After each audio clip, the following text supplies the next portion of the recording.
За өчигдөр юу болваа? Ямар бүтээгдэхүүн худалдаж авсан бэ? Өчтөр эднийхээс би нэг Pepero гэдэг энэ бүтээгдэхүүн авсан. Тэгээд энийх нь хугацаа нь бол дууссан. Бид нар мэдээчгүй анзаараагүй авсан. Тэгээд гэсэн чинь манай хүүхдийн гидсэн өвдөд муудаад өчтөрөөс бөө юм боллоо л тийм ээ.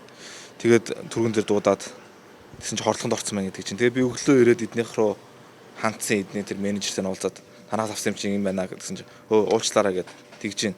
Тэгээд би цагдаа дуудсан чи эднэр бөөнсөр болоод одоо тэр хөрөгчөн дээгүүрээс бүх юмудаа аваад би бүгдийг бас камер дээр бишээд хугацаанд тусан бишээд аваад бүгдийг нь устгалд оруулж илээ. Эднийх ерөөсөө амар тийм ямар ч тийм мэрэгжлийн хяналт байхгүй тийм ээ. Тусгай зөвшөөрлөө хаанаас авсан ямар ч хариуцлагагүй айгүй муу газар байна. Тэгээд одоо манай хүүхдийн биен дээр бол эдгээр ямар ч хариуцлага хүлээхгүй шинжтэй. Уучлаарай гэж хэлэхгүй хүмүүс нь гарч ирэхгүй. Тэр дөросоо гарч ирэхгүй нэрсэн. Энэ бүтээн хэдэн төгрөгөөр худалдаж авсан? Өглөө ирэхэд бол мөнгөний буцаагаад өгчөө гэсэн зүйл ярьсан шүү дээ. Тийм энийг 16800 авсан. Тэгсэн чинь одоо мөнгөний буцаагаад өгчөө гэдэг чинь би мөнгөөр ч явах уу тийм ээ манай хүүхдийн амь насан чухал шүү дээ. Өчигдөр хүүхдэд ямар шинж тэмдэглэрсэн тэгээд бас төрийн тусламж бодож эмнэлгийн тусламж үйлчлэг авсан байгаа шүү дээ. Тийм гидсэн өвдөд халуураад ирсэн. Тэгээд бид нэр төрийн тусламж төрөгдөн. Тэгээд хорлохонд орсон байна л гэж хэлсэн мэт. Одоо хүүхдийн биеийн байдал ямар вэ? Одоо гэртээ бол унтчихлаа. Хэдэн настай хүүхэд байна? Дөнгөж одоо 2 хүрэх гээл явж байгаа. 20 нас хүрэх. Тийм хүрээчгүй байгаа тийм. Агсан за Pepero-гийн дөрвөн бүтээгдэхүүн хийсэн мэт дээ. Дөрвөлөө одоо хугацаанд болсон. Бүгдээр хугацаанд дууссан. Тэгээд ер нь бол бас тэрүүгээр хөрөгчөндөө бас зөндөө хугацаанд дууссан юмнууд байл л дээ. Тэгээд хүмүүс ингэ зарах гад.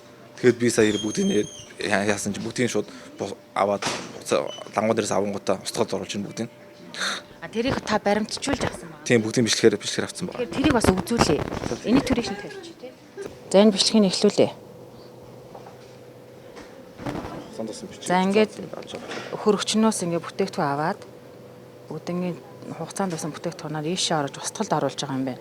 Ингээд уутан тэгээд хаяад байгаа юм шүү дээ. Тийм уутан тэгэхээр хаяад л ерөөс. Уутан тэгээд хаяж байгаас бичлэг байгаа тий. Тийм одоо эндээс оронгууд энэ телефон оронгууд энэ дээр ингээд бүгдийг ингээд ингээд устгал тэгээд оруулж байгаа. Хүмүүс өнөөдөр өглөө хийсэн бичлэг хугацааг нь харлах юм бол. Өнөөдөр өглөө дөнгөс хашаа. Өнөөдөр өглөө тийм. Тэг би хэлээгүйс маань одоо ч баг авах шимжгүй хүмүүсийг өгөөл мөнгө олж илээд одоо ашиг олж илээвэл хүмүүсийн эрүүл мэндийн өдөрт бол ямар ч тийм юу алга үнцийн алга ерөөс. Өглөө энэ хүн ирсэн байж тээ тэгээд Pepero гэдэг бүтээгдэхүүн худалдаж авсан юм байна. Тэгээд та бүх яагаад ингээд хугацаанд туссан бүтээгдэхүүн өнөөдөр ингээд гэвгэнтэй устгалд оруулж байгаа. Устгалд оруулаагүй гэж манай хугацаанд би нэг цааш нь хураагаад талд тавьсан юмсан. Тэгсэн чинь шинэ ажилт манайх нэг ажилтангүй бол шинэ үгэд авсан байхгүй юу. Тэгээд шинэ үгт маань би нэг ингээд яг манай бараа бүтээгдэхүүн бол ингээд өрөөд идэх байхгүй юу. Тэгээд би тэр хоёр хар угааз тэр дотор би нэг бараа идэх байхгүй хугацаанд дууссан. Тэр арж үржилхгүйгээд тэгээ нөгөө хураагаад яг тухайн үедээ бол би яг энд нэг хураачаад за би буухаас өмнө цааш нь хийчихье гэж бодоод би өөрөө буугаа авсан байхгүй. Тэгээ миний хариуцлагагүй алдаа л да бас.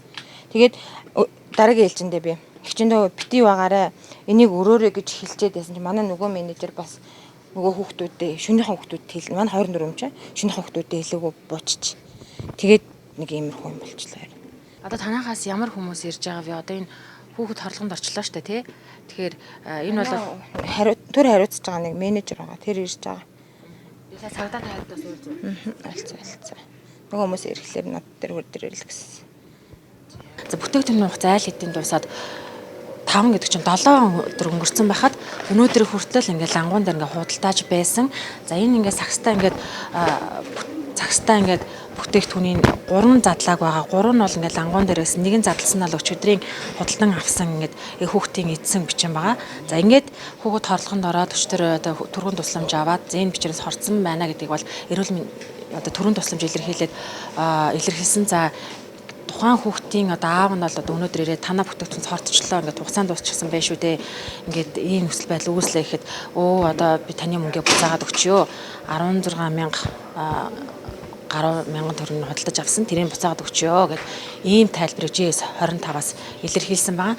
За тэгээд тухайн одоо хорлохонд орсон хүүхдийн аав нь бол одоо цагдаа. За мөн нийслэлийн эрүүл мэндийн газрын эрүүл ахуйн байцаагч. За мөн одоо хүнс хөдөө аж ахуйн газраас хүнс хөдөө аж ахуй хариуцсан байцаагч яг аль алины дууцаа одоо ирж байгаа. За эдгээр газруудын хувьд тодорхой мэдээлэл авч хянан шалгалт хийсний дараа мэдээллийг өгнө гэдэг хэллээ. Цагдаа бол бас ирээд явсан. Тэгэхээр энэ GS25 дээрээс иргэний одоо иргэний одоо баталгаажуулсан мэдээллээр бол өглөө бол 9:30 минутын үед буюу эргэн гомдол гаргаад ингээд тайлбар хэлээд хугацаанд туссан бүтээгдэхүүн байштай гэж хэлсний дараа бол энэ одоо хөргөчөнд байгаа хөргүүрт байгаа кек за бусад тийм хоол хүнсний материалын хугацаанд туссан бүтээгдэхүүнийг дөнгөж устгалд оруулж байгаа юм. За хэрвээ өглөө 8 цагт ч юм уу 9:30-аас өмнө ирсэн хүн бол тэрнийг аваа явахад бол хугацаанд туссан бүтээгдэхүүнийг ингээд аваад ингээд хэрэглэхээр ийм нөхцөл байдал үүссэн байна. За бид эртний мэдээллийн мөрөөр GS25 сүлжээтэл үргээс та бүхэндээ мэдээллийг шууд дамжуулан өргөлээ.